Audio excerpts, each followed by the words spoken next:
जीवन थोड़ा है। सांसों का खजाना रोज रीता होता जा रहा है, रोज बरोज, क्षण प्रति क्षण, पल प्रतिपल। बीत जाने वाला हर पल मृत्यु के करीब होने की खबर देता है। आने वाला हर पल मृत्यु के समीप होने का समाचार देता है। क्या है युक्ति, क्या है उपाय कि इन सांसों का मोल हो जाए, कीमत हो जाए, ये सांसें मूल्यवान बन जावे। क्या है वो साधन, क्या है वो युक्ति?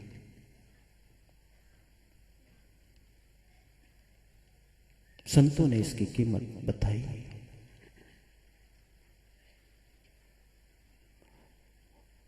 संतों ने इसका उपाय बताया कि सांस सांस में नाम ले, वृथा सांस मत खोए, न जाने यह सांस का आवा होए न होए। हर सांस सुमिरन बन जावे, हर सांस स्मरण हो जावे। यही साधन है भक्तजनों। सांस सुमिरन हो जावे, सांस की मोल हो जावे, इसके लिए भक्ति को साधन बनाओ, भक्ति को जीवन में अपनाओ। भक्ति जीवन की श्वास है, भक्ति जीवन के प्राण है। भक्ति नहीं तो कुछ नहीं। जिसके जीवन में भक्ति नहीं, प्रेम नहीं, उसके जीवन में कोई गंध नहीं, कोई महक नहीं, कोई लाली नहीं। क्या? कोई लाली नहीं। ये शहर है लाल वालों का, ये शहर है दिल वालों का, ये शहर है भक्ति वालों का। लाली मेरी लाल की जित देखो तित लाल, लाली खोजन मैं चली मैं भी हो गई लाई।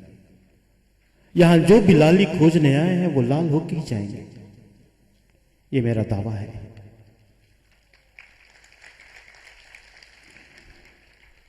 जीवन में भक्ति को अपनाओ, प्रेम को अपनाओ। इस लौकिक दुनिया में, इस लौकिक जगत में यदि कोई साधन है जो अलौकिक से जोड़ सके, और कोई साधन नहीं, बस प्रेम है, भक्ति है। भक्ति को निशानी बनाओ।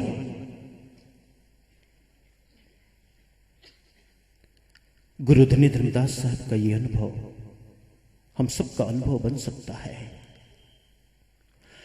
भक्ति प्रभाव मीठी सकल धर्मदास की पीर, कोटि जन्म के पुण्य से सदगुरु मिले कबीर।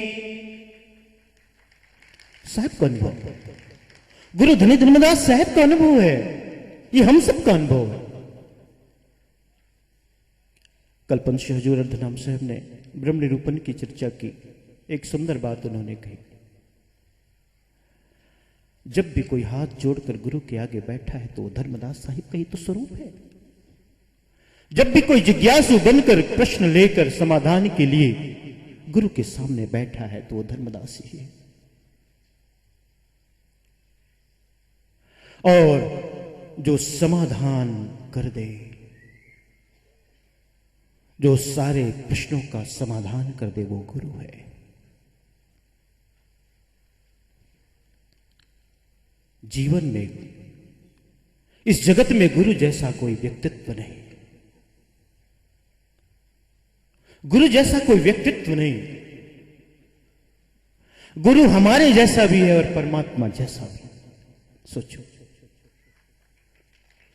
दिखने में हमारे जैसा, लेकिन चेतना से जो परमात्मा जैसा है।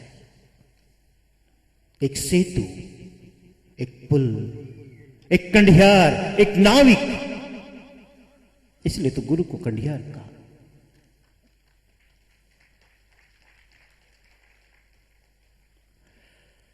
गुरु वो व्यक्तित्व है जहां जाने के बाद जीव का के प्रश्नों का समाधान हो जावे।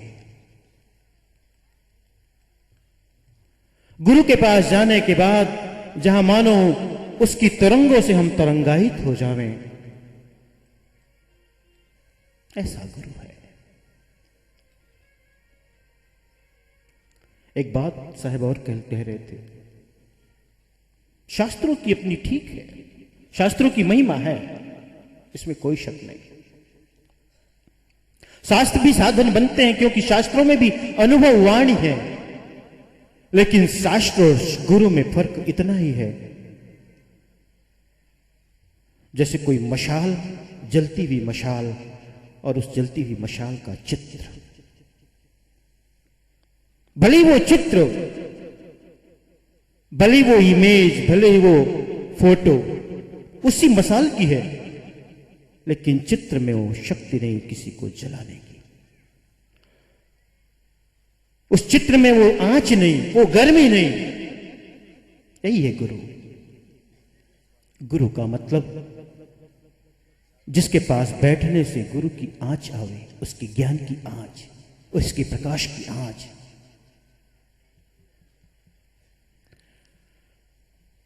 जो प्रकाश से भर दे, जो अंधेरा को मिटा दे, ऐसा सदगुरु। इसलिए जीवन में गुरु का मिलना एक अद्भुत घटना है, और घटना नहीं, ये सौभाग्य है। जिसके जीवन में गुरु का प्रवेश हो गया, समझ लो उसका सौभाग्य जग गया। सौभाग्य की बात है।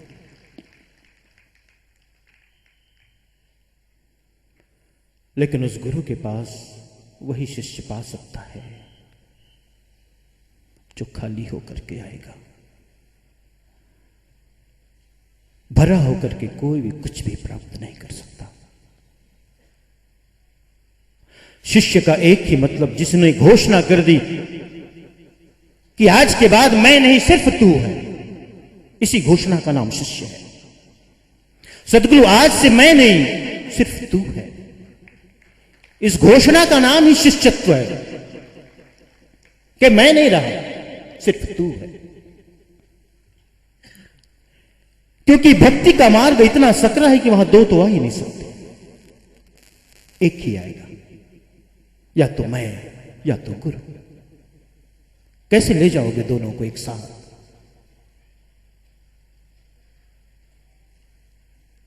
शिष्यत्व का मतलब है कि जिन्होंने कह दिया आज से साहेब अब मैं नहीं रहा, अब मैं मनमुखी नहीं हुआ रहा, अब गुरुमुखी हो गया, मैंने जीवन की बागडोर आपके चरणों में समर्पित कर दी।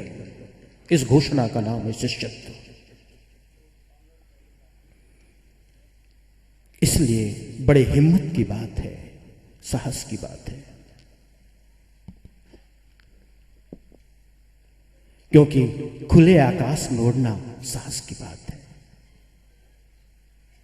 हिम्मत की बात। साहब कहते इसलिए, कामी क्रोधी लालची इनसे भक्ति न होए, भक्ति करे कोई सूरमा जाति परम कुल खोए। ये तो शूरमाओं का काम है। भक्ति के मार्ग में तो वो सीने पे घाव खाना होता है, पीठ पे नहीं। शूरमाओं का काम है भक्ति, जो सब कुछ जलाने को राजी हो जाए। साहब क्या कहते हैं कि जो घर जा रहा है या अपना चले हमारे साथ। कोई है घर को जलाने के लिए तैयार? भक्ति में सब जलाना होता है। जो हंकार करे कुल का, वर्ण का, धन का, पद का, प्रतिष्ठा का, वो भक्ति का अधिकारी नहीं हो सकता। संपूर्ण समर्पण का नाम है भक्ति, संपूर्ण समर्पण। ये नारियल तो इसीलिए भेंट करते हो आप कि हे सदगुरु, ये शीश के रूप में नारियल तुम्हारे चरणों में। बहु बंधन से बांधिया एक बेचारा जीव, अपने बल छूटे नहीं कीर छुड़ोगे पीव। गुरु के सामने अपनी दीनता, अपनी हीनता को प्रकट करो कि सदगुरु बहु बंधन से बांधिया, अनेक पूर्वाग्रहों से, सिद्धांतों से, मर्यादाओं से मैं बंधा, मैं उलझा।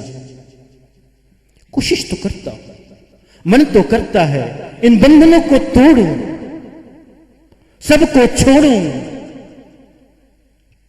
लेकिन मन बड़ा निर्बल है, कमजोर है। लेकिन सदगुरु तुम्हारे हाथ का स्पर्श हो जावे ते बंधन टूट जावे।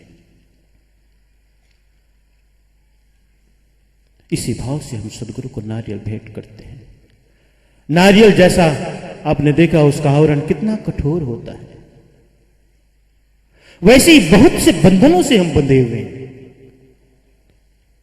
वो बंधन दिखते नहीं, वो दृश्य नहीं, अदृश्य है। लेकिन जब सदगुरु का हाथों का स्पर्श हो जाता है तो सारे बंधन टूट जाते हैं। इसलिए गुरु का मतलब है जो हमें मुक्त करे, जो निर्बंध करे, जो निर्भ्रांत करे, जो संशय से रहित कर दे और खुले आकाश में उड़ने की शक्ति दे देवे, पंख दे देवे।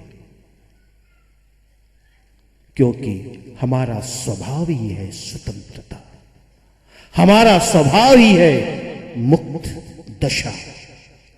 बंधन तो आभास है, यह आभासिक सत्य है। शाश्वत और सनातन तो यही है कि हम निर्बंध हैं, हम मुक्त हैं, हम स्वतंत्र हैं। इस आभासिक सत्य को तोड़ने वाला सदगुरु अपनी वाणी की चोट से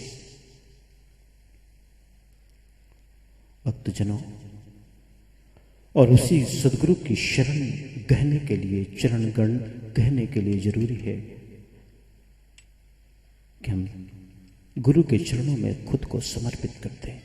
मेरा मुझ में कुछ नहीं, जो कुछ है सो तोड़, और तेरा तुझको सौंप कर क्या लागत है मोर।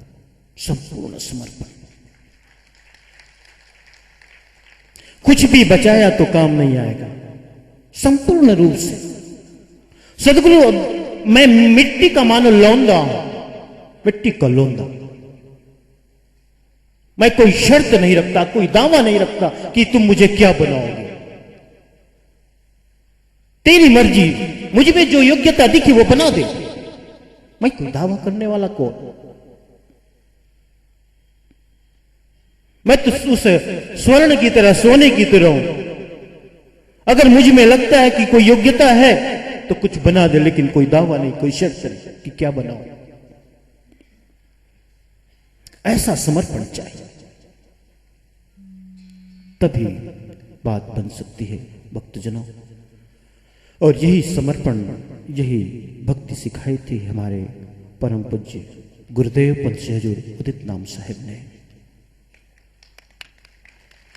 पूज्य गुरुदेव पंथी हजूर उदित नाम साहिब ने यही भक्ति सिखाई थी जो आज आप में वो भक्ति दिखाई पड़ती है। उस महामानव, उस महान विभूति को हम आज नमन करते हैं।